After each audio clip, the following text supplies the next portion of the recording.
by 5:03, 2 minutes that they've learned to read like architecture carefully. He passes her desk going left, she reaches for a file.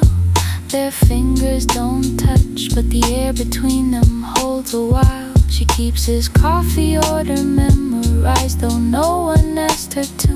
He knows which elevator she prefers and takes it to.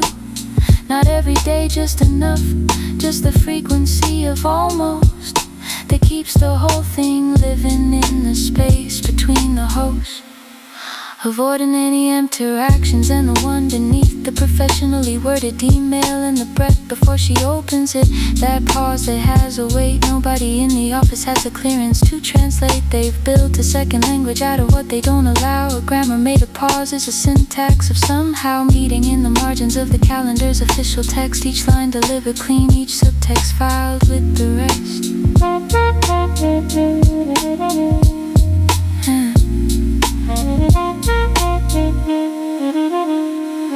On Thursday she stayed late, the building mostly emptied out. He came back for a phone he'd left, or that was what it was about. On paper, they both knew the phone had been a choice, a reason for the hallway, for the quiet, for the voice that happens when the audience goes home and leaves the stage to what it's actually been holding back, page after page of undelivered. And they stood inside the hall's low light, not long enough for anything except the right amount of almost. Shoulder close the breath, he almost said. The document he handed her that neither one has read since. And then the elevator, and then the street apart. Two people carrying the same evidence against their heart. The city swallowed them until it's Friday and it's rain. And Monday brought the meeting and the margins back again.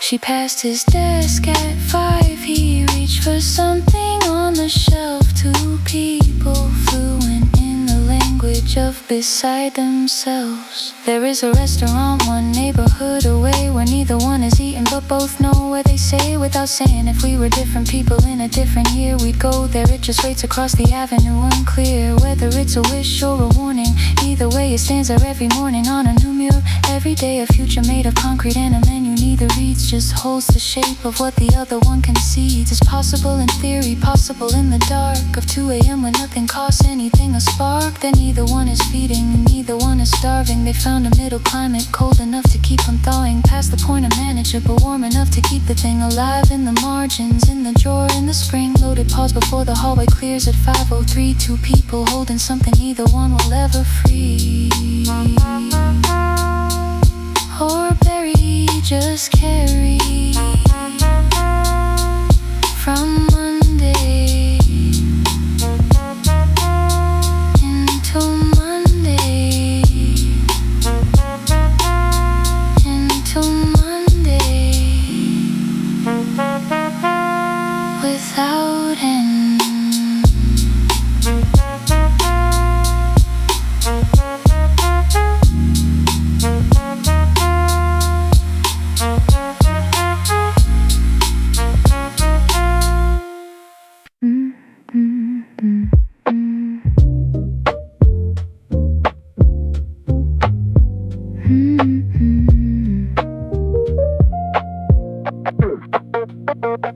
She keeps a version of him in a specific drawer, not literary, more like a frequency she's listening for. In every room she enters, every street she takes the long way down. The kind of tuning that you do on one particular sound has lodged itself inside the ear and won't come loose, not painfully. More like a song you'd never choose to stop. It just keeps playing underneath the rest, filed somewhere in the architecture of her chest. He doesn't know this filing system, doesn't know the shelf she's built for how he laughs at something by himself. The way he reads, head tilted, one hand on the page. The unconscious private details that she's learned to gauge. The distance by how far she is from being seen in the particular way she wants to be. The space between the person that she is around him and the one she is alone. Imagining the version that could come.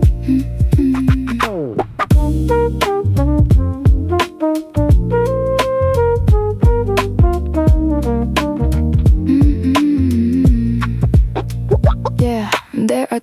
said to him that almost said the sentence that arrives but then gets edited mid-swing into something safe or something that lands without a scene, showing she's become an expert of the in-between, the almost statement and the actual word, the feeling in the managed version he has heard. Instead, she's built a fluency in the language of the near, the almost touched, the held back, the approximately clear.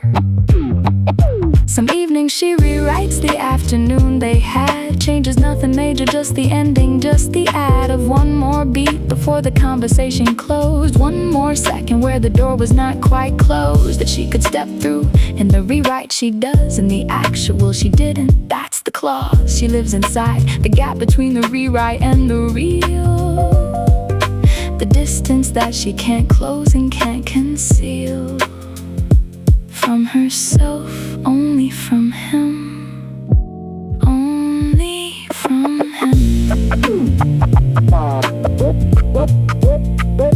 The city keeps its schedule, trains and lights and lanes. She moves through it with everything she carries and contains, and he moves through it too. The same grid, different routes, two frequencies that share a city and its fruits without converging. And she knows this, knows it fully, holds it without letting it pull her under. Truly has made a kind of peace with the asymmetry, the wanting that is hers alone that he will never see. But peace is not the same as done, the frequency persists, the drawer stays organized, the long way home still exists. She takes it not from hope exactly, more from the specific, something that the longer route provides, the traffic of her own interior, the space to be the person who holds this without requiring that he hold anything back. That's what she's learned to call not consolation, something quieter than that, just hers,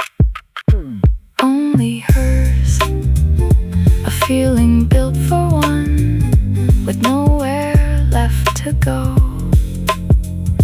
but through her completely. Every time.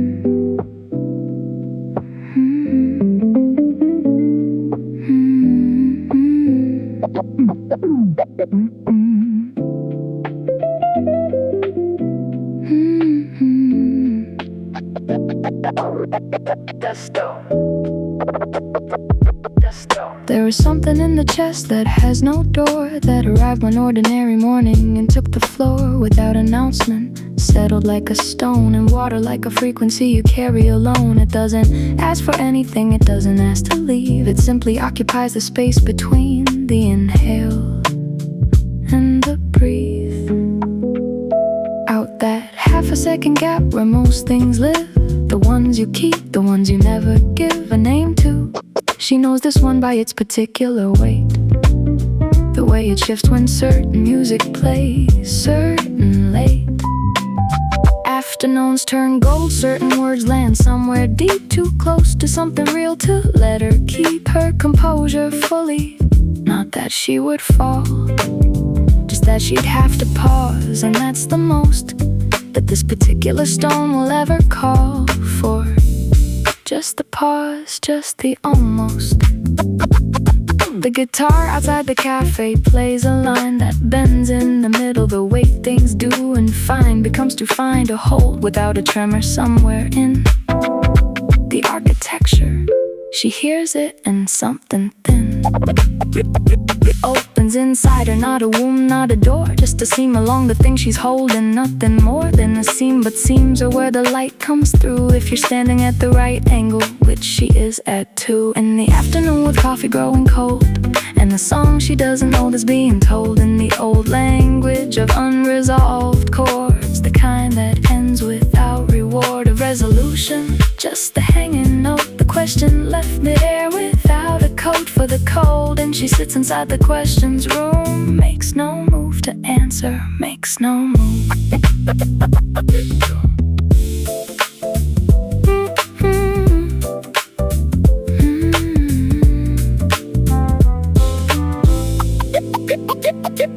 evening it has changed its texture. Something thinner, less stone, more God. The long, slow kind of inner weather moving through its usual change. From the specific to the wide, the personal to the strange. Impersonal, a feeling that belongs to no one thing. Not to the song, not to the afternoon, not to the sting of anything particular. Just the general ache of being someone who can still be reached, still break at a seam for something unnamed. Still remain open to the frequency of an unresolved refrain that isn't even hers. A stranger's guitar, a stranger's air. And yet it found exactly where the stone sits in the chest and touched it once, like a hand on glass, like the sudden sense of being understood by accident, by something that was never even meant for her at all. And that's the thing that tightens and releases that particular sting, not of loss but of recognition, that the chest still knows what it was built for.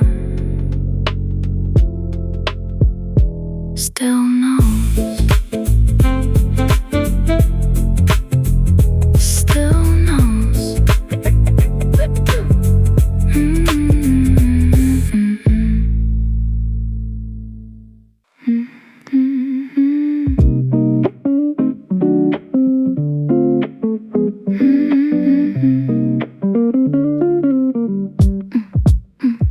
The house went quiet at 9:15. They left the window open just enough for light to find its way across the wooden floor in long and golden bars. I hopped along the edges like I'm reading morning charts. The water in my dish still holds the shape of someone's care, a freshened thing, a deliberate thing left by hands that were aware that I would notice, and I did. I always do. The small arrangements made for me before they move on through. I found the warm square of light beside the eastern wall. Spread my wings once just to feel them, just because I could, because the room was mine until the evening starts to fall, and mine feels different in the quiet than I thought it would. Not empty, full of everything they left. The smell of breakfast, the geometry of their morning steps, the particular piece of being trusted with the hours. This is what it means to be held even when no one's there. I am the keeper of the afternoon, the guardian of the dust that drifts across the room. Every beam of light that moves along the floor is a kind of conversation I'm receiving. Every word I've been given, the whole slow turning of the day. And I am here, I am here, I am gloriously here, singing to the ceiling just because I may. Singing, just singing, with no one left to hear.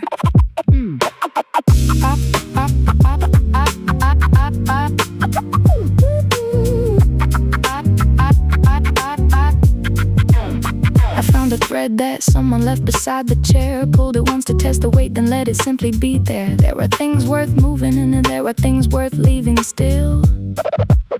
The art of keeping house alone is learning which is which. By noon the light across the room entirely to the west. I followed it the way you follow something you love best. Without a plan, without an end, just present to the shift. The afternoon is not a waiting, it's a gift. I sang a little, nothing formal, nothing planned. The kind that happens when the body understands that it is somewhere safe enough to let the sound come loose. A song for no occasion, which is every song's best use.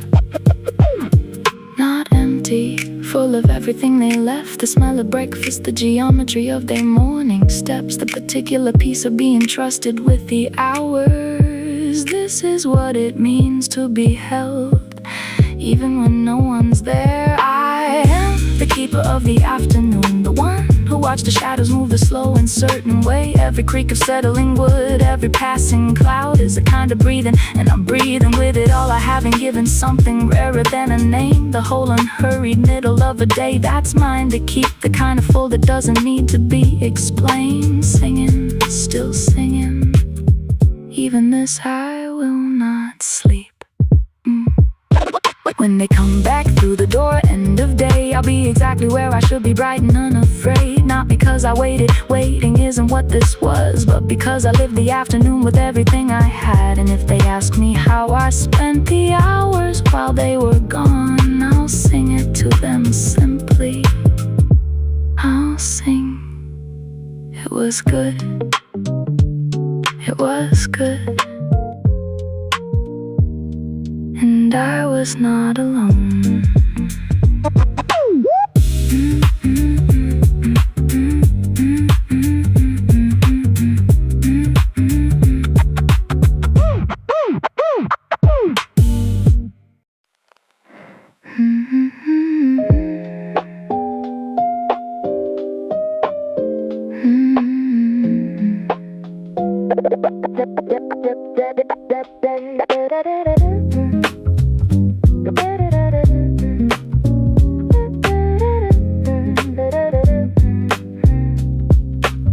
She's standing with the laundry half done, one sock in hand, the rest forgotten. The heat has made the afternoon feel thick, like moving through something not quite solid.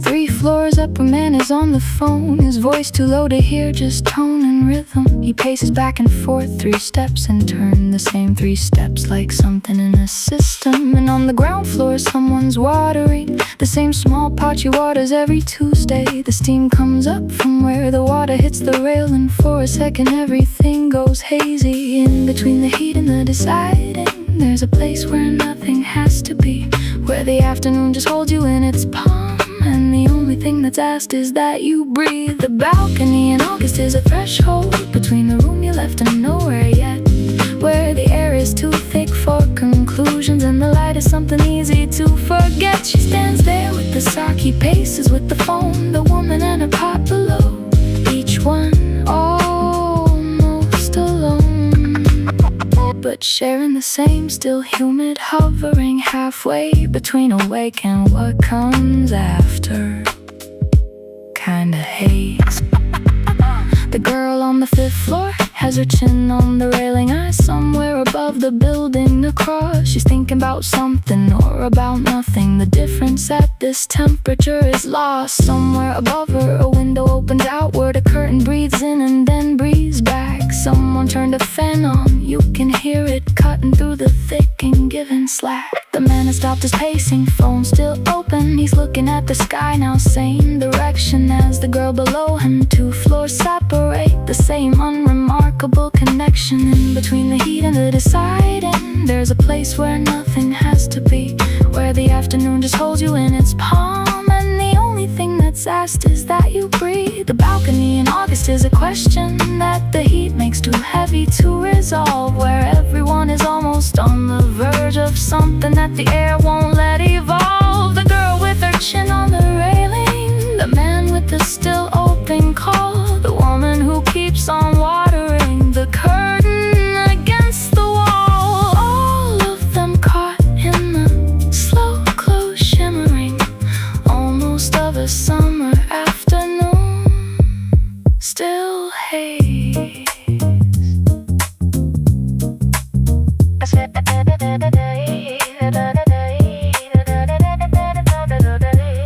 The sock gets hung eventually, the call gets finished or it doesn't. The pot gets watered to the point of overflow.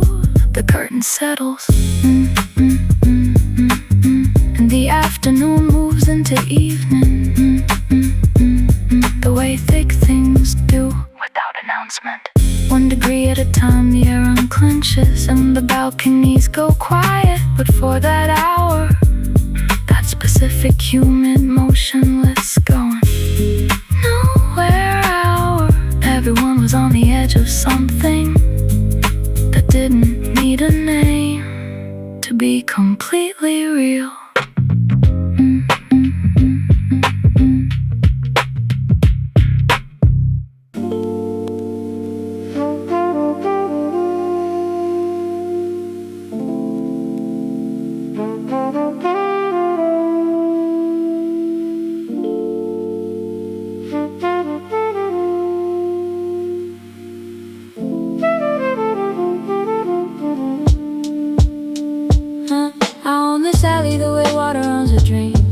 Deep by presence, by the memory of rain. Every brick has got my scent filed in the right place. Every shadow is a room I mapped and named in grace. The city thinks it built the salad, city's wrong. This corridor of gray and rust has been my all along. Before the restaurant put its vents out back to breathe, before the tagged a rolling door, before the willow tree that nobody planted just arrived one spring and stayed. Like me, like most things worth respecting, self-made. So when the footsteps came tonight, I heard them from the turn. A different frequency than delivery, a different kind of burn. Heals but not performance, heals the kind worn soft with use, the kind that know the pavement personally, no excuse. She came in like a question mark, one hand along the wall, reading brick the way I read the wind, careful, slow and small. My alley, my rules, my dark between the lights. But she walked in like she'd been here in a previous life. I stayed up on the pipe and watched her find her breath. Some visitors are trespassing, she felt more like a guest.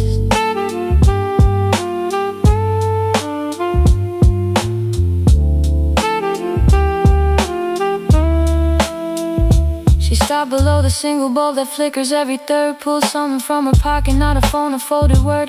Paper, actual paper in the age of screens and glass. He read it standing in the yellow light and let the moment pass. Then folded it again along the creases, pressed it flat, put it back like something borrowed, careful just like that. I've watched this alley swallow people whole and spit them change, but this one came in carrying something already rearranged. The restaurant exhaust above us mixed with night cool air. She tilted back her head and closed her eyes and just stood there. 2 seconds, maybe 3. The alley held his breath with me. The dripping pipe, the distant siren heard the darkest steam. I dropped down from the pipe to the dumpster, dumpster to the ground. She heard me land, they always do, and turn around. Didn't scream, didn't reach, just looked at me the level way. The way you look is something that belongs to where you've strayed. My alley reads the ones who enter files and knows their weight. She rated someone who would come to terms with being late. Not late for something scheduled, late in the way that means you took the long route and a ride with everything it brings.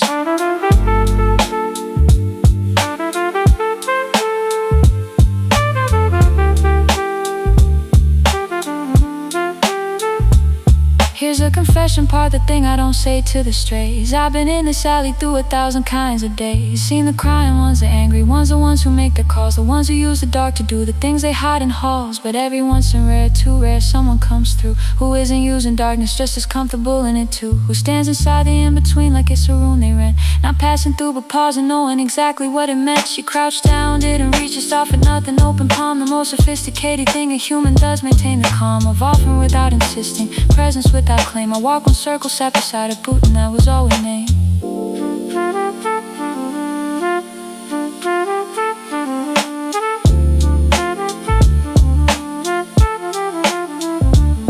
My alley, my archive, my catalog of souls. She'll leave and I'll remain, and that's the deal we both know. But she'll carry something from this corridor of gray. The way the dark felt honest, the way the cat just stayed. Not every city gives you that, a place that holds no face. Just breaking pipe and one old cat who knows the value of a space where nothing has to be performed, where nothing has to be explained, where even strangers can be still and still be known.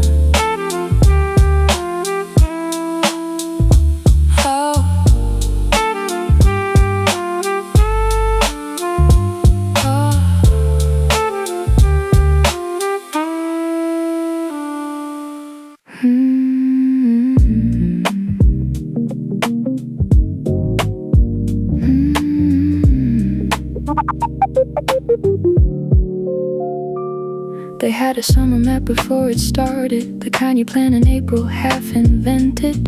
Beach towns, borrowed cars, the light that lasts, a list of firsts they hadn't yet collected. But somewhere in the middle of the June, a quiet came between them like a season. Not cold enough to name, not warm enough to let them keep pretending there's no reason. She watched the fan spin slow in every room. He watched the calendar like it owed him something. The summer they imagined started shrinking into what it actually was becoming. They didn't say it didn't have to. The evenings made the argument for them. The longest silence after dinner, the plans that almost happened, then they let them. So they gave the summer back, returned it to the heat without a claim. Kept the mornings, kept the number in the phone, but gave the first another name. The beach is still there, so are they, just standing at a different kind of shore. They gave the summer back and somehow kept each other,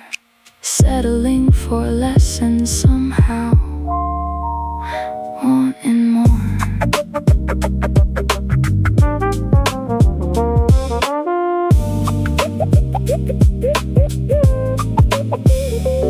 By August they had learned a different language, the kind that lives below the conversation. The half-step, the reaching, the retreat, a choreography of hesitation. He held her hand on Thursday out of habit. She didn't move away, she didn't lean in. The summer passing over them like weather, neither ending it nor quite beginning. And when the equinox tilted into autumn, they stood in it together, not together. Two people in the same continued story who wrote the summer differently. Whatever, they didn't say it didn't have to. The evenings made the argument for them. The longest silence after dinner, the plans had almost happened and they let them. So they gave the summer back, released least a version neither one could keep. Kept the Tuesday habits, kept the key, but filed the season somewhere marked too deep. The heat is still there, so is this. Whatever this is settled into being. They gave the summer back and woke up in the autumn, still beside each other, still not seeing past the thing they're not quite saying.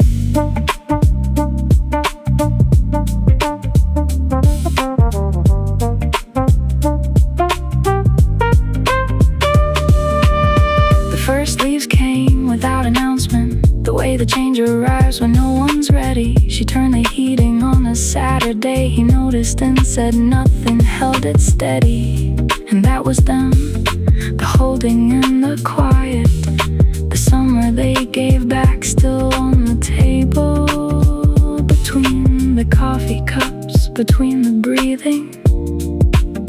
Two people keeping what they could and letting go of what they weren't able.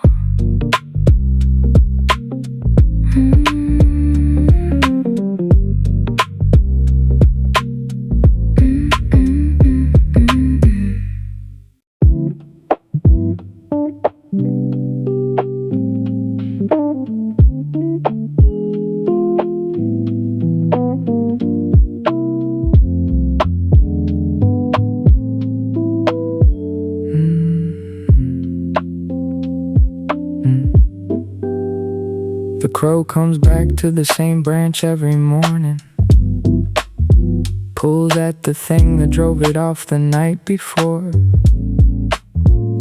There is no word in crow for contradiction, just the beak, the want, the returning to the core.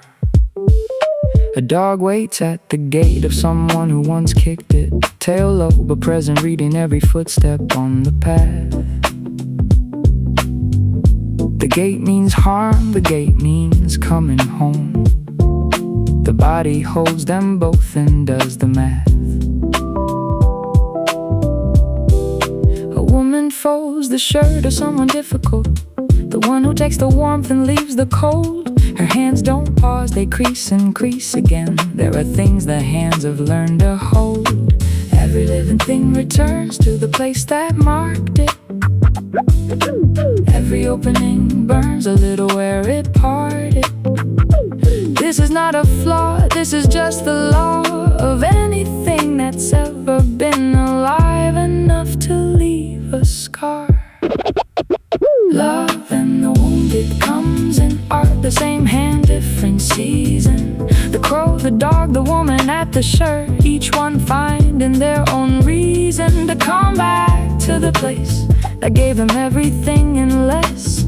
There is no clean version of devotion, just the yes inside, the yes inside, the nevertheless.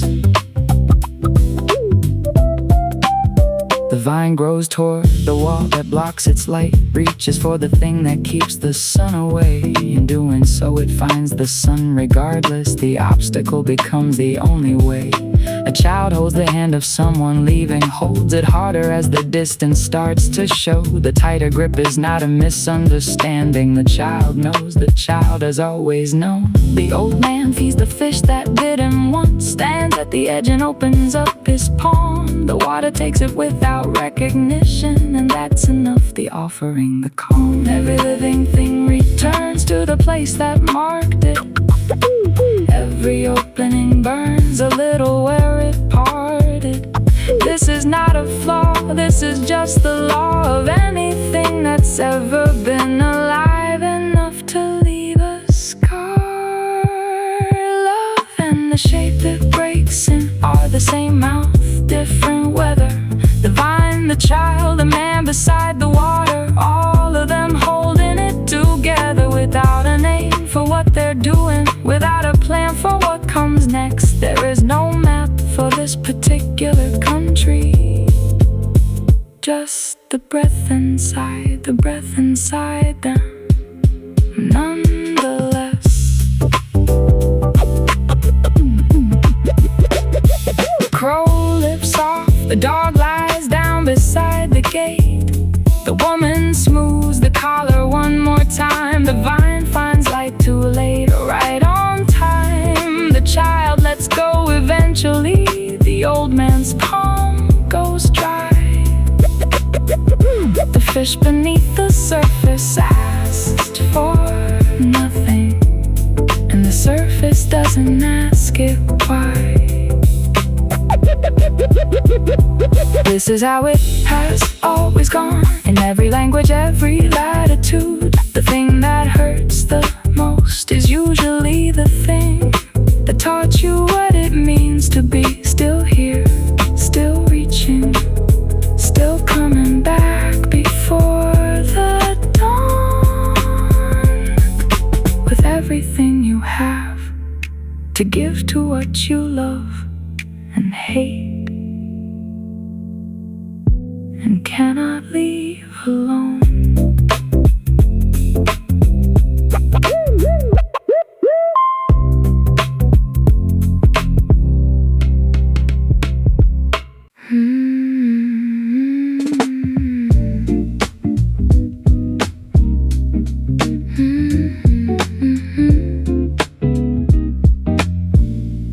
You left your jacket on the chair, third week now, still there. I keep meaning to move it to the box, but my hands don't follow through. It's 2 a.m. and something in the dark decided it was you. The way your room feels before a storm. That particular pressure closing in.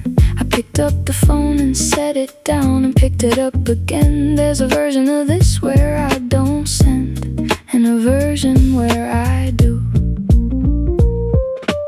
I know what this is, I know what I'm reaching for. Not the future, not the fixing, just the feeling I had before.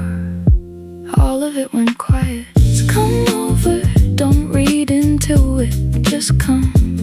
The sheets are cold on one side, and I'm tired of being numb. Bring nothing, say nothing, just stand in the doorway a beat. I know this isn't healing, but tonight I don't need. I just need one. I just need the weight of you one more time, before I learn to sleep without what I used to know is mine. Your number's in my recent calls, 3 times since Sunday. I let it ring once to hear the click, then hung up anyway. There's a playlist you can't listen to without becoming someone smaller. I played it twice on shuffle, then turned it off before the third. The jacket still smells like November, like something I misheard in a conversation that was ending while I thought it was beginning. I know what this is, I know what I'm reaching for. Not the future, not the fixing, just the feeling I had before. All of it went quiet, so come over, don't make it mean nothing. Just sit on the kitchen counter the way you did in the beginning. Bring nothing, promise nothing, just give me back 1 hour of the version of myself that didn't need this kind of power over my own hands, over my own 2 a.m. one more time, so I remember what I'm walking away from when I walk away again.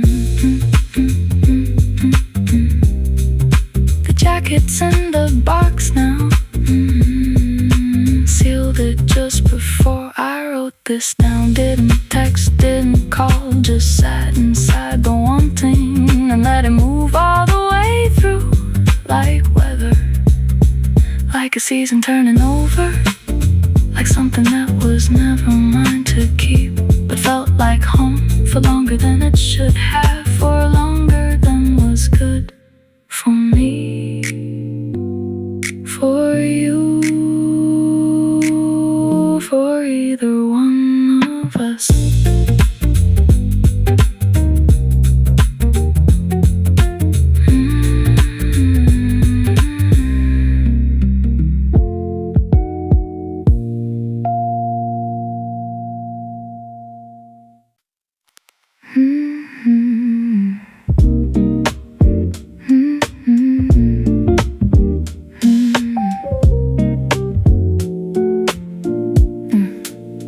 They came up slow, the last mile always does. The body asking questions that the will answers because it has to. And then the ground levels out and stops, and the whole world opens at the top. Two of them, and somewhere between the breathing and the view, one reached without looking for the other's hand the way you do. When you've been beside someone long enough, that touching is a language before thought. The clouds were lower than expected, moving through between them and the valley like a conversation passing through a room. And still they stood and let it all be large, for once not measuring, not keeping charge of the next thing to list. The gap between the want and have, just standing at the height of what they climb to have. This particular nut and the specific kind of full that only comes from up here, from the pull. A single bird crossed somewhere in the gray. No wing sound, just the cross and just the arc of going away to somewhere they could not follow and did not need to. The sky was wide enough for that, for letting things move through. She said something, not to him, not to the view, more like speaking to the altitude itself. The blue-gray open space where words don't have to mean exactly what they carry. Up here things come clean. Without the weight of context, he heard her and said nothing, which was the right response, the kind of nothing that holds what was said better than an answer would. The mountain understood the way mountains do, and stood still while they found their footing on the loose flat rock. Sat down without deciding to the way you dock into the moment, when the moment finally opens all the way and says, this is where you stay. They ate the thing they brought in the small bag, something simple split between them, nothing to brag about, nothing for an occasion, just the hunger and the height and the particular wonder of ordinary food at altitude. The taste different up here, or they were different. No haste in how they ate, no next thing waiting in the hand, just the chewing and the view and the cold and the land spread out below like something they've been shown. And trust the towns, the rivers thread the known, made small and therefore held at once. The whole of where they live made visible and whole. When they came down, the light had changed its register. Everything below the tree line a softer minister of the same world, but they carry something back that didn't fit in the bag, that left no track except in how they moved through the parking lot. Slower, or not slower, but as if they'd got some adjustment to the instrument that reads the ordinary, and found it more precise than before.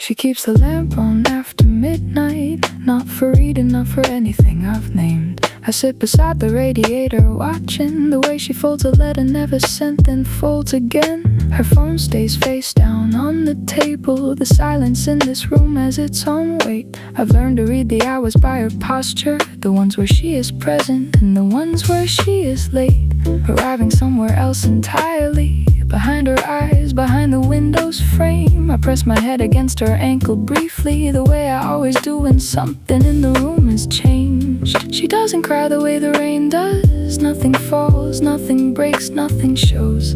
She just becomes a little quieter, the way a candle dims before it goes. There is someone in the space between her looking and the wall, someone made of almost memory, someone she can't call back into the room, back into the lamp's particular gold. I watch her keep a space for what the room can never hold, and I stay because staying is the only thing I know to give. I stay in the warm place at her feet and let the quiet live. She picked picks up something small on Tuesday evenings. A cup, a book, a thread pulled loose and wound. Sets it down before she's finished with it. The way you set a thing down when a thought has come unwound. I've memorized the catalog of almost, the almost smile that stops before it forms, the hand that reaches for the phone then doesn't, the window checked on nights without a reason, without storms. I've watched this room through every kind of season, the light that changes how the shadows fall, and still she saves the corner of the sofa, and still she leaves the second hook beside the door in the hall. She doesn't cry the way the rain does.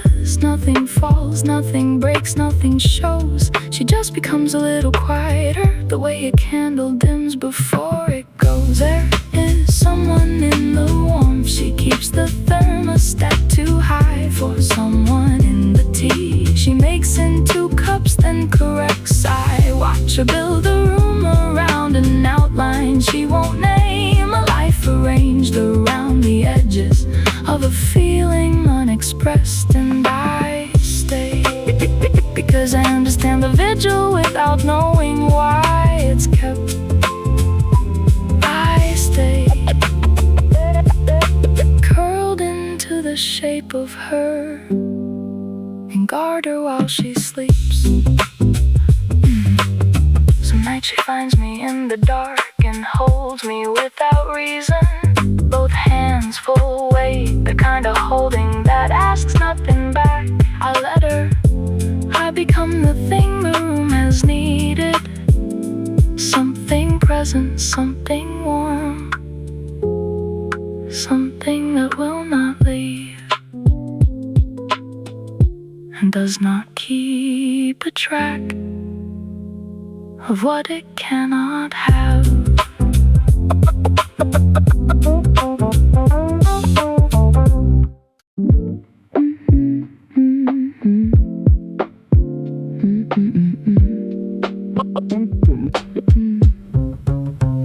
She turned me on at 8:30. The room exhaled and found its shape. I spread across the ceiling slow, the way I thought you almost had will go. She moved through me without a word, hung something up half heard. A podcast playing in the other room. I filled the corners, filled the bloom of ordinary evening into gold. Not bright enough to wake, not dark enough to fold into the kind of night that asked for more, just warm enough to know what rooms are for. I don't know what she's carrying today, but I can see the way she moves has changed. A little slow, a little close to ground. I give her everything I have, a steady sound of light.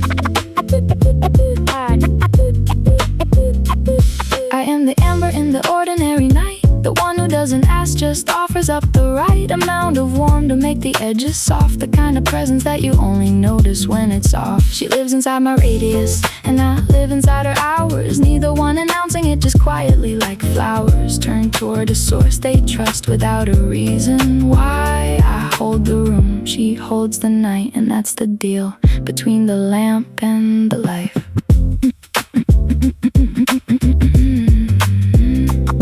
She sat a while with nothing on, not reading, not quite thinking, gone to somewhere only stillness knows the street. I dimmed a little, let the moment breathe. The mirror caught my angle on the wall, a softer version of the room, a second hall leading somewhere neither of us named. I held the space the same way I always claimed, without condition, without ask, the light behind the ordinary task of being somewhere when the day goes thin, the only witness to the life within. I don't know what she's carrying today, but I can see the way she moves has changed. A little slow, a little close to ground. I give her everything I have, a steady sound of light. On the constant in the variable night, the thing that stays the same while everything takes flight. Inside her head, inside the weak, inside the where I burn for no occasion other than she's there. She lives inside my radius, and I ask for nothing after. No remembrance in the morning, no acknowledgement, no chapter written for the lamp that watched her through the in-between. I hold the room that's the whole scene. She turned me off at 10:30. The room returned to what it was again, but somewhere in the walls the warmth remained. The particular gold of having held a person through the day unnamed. I'll be here tomorrow, same switch, same hour, same quiet claim. She'll reach for me without a thought, and I'll come on and ask for nothing all the same.